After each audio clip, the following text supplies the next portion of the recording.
ప్రభువునందు ప్రియమైన సహోదర సహోదరీలారా, ఈ శుభ ఉదయాన మీ అందరికీ యేసుక్రీస్తు నామములో శుభాభివందనాలు. ఈ రోజు దేవుడు మనకు ఇచ్చిన అమూల్యమైన వాగ్దానం వినడానికి సిద్ధంగా ఉండండి.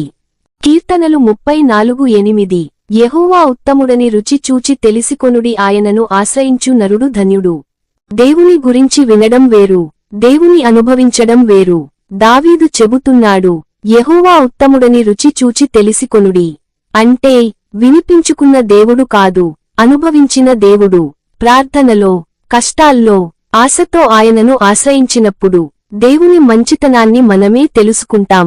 ఆయనను ఆశ్రయించేవాడు ఎప్పుడూ ఒంటరిగా ఉండడు. అతని జీవితం ధన్యమైన జీవితం. ఈ రోజు దేవుని మంచితనాన్ని నీవు అనుభవించనివ్వు. ఇప్పుడు మన హృదయాలను నిశ్శబ్దంగా చేసి, మన కళ్లను మూసుకుని ఉదయం ప్రార్థన చేసుకుందాం. ప్రేమమయుడైన యెహోవా తండ్రి, నీవు ఉత్తముడవని మేము ప్రకటిస్తున్నాము.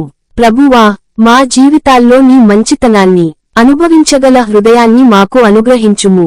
భయాన్ని తొలగించి నీ మీద సంపూర్ణ విశ్వాసం కలుగజేయుము.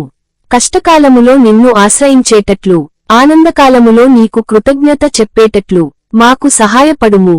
ఈ వాక్యాన్ని వింటున్న ప్రతి ఒక్కరూ నీ మంచితనాన్ని రుచి చూచి ధన్యులుగా జీవించునట్లు చేయుము.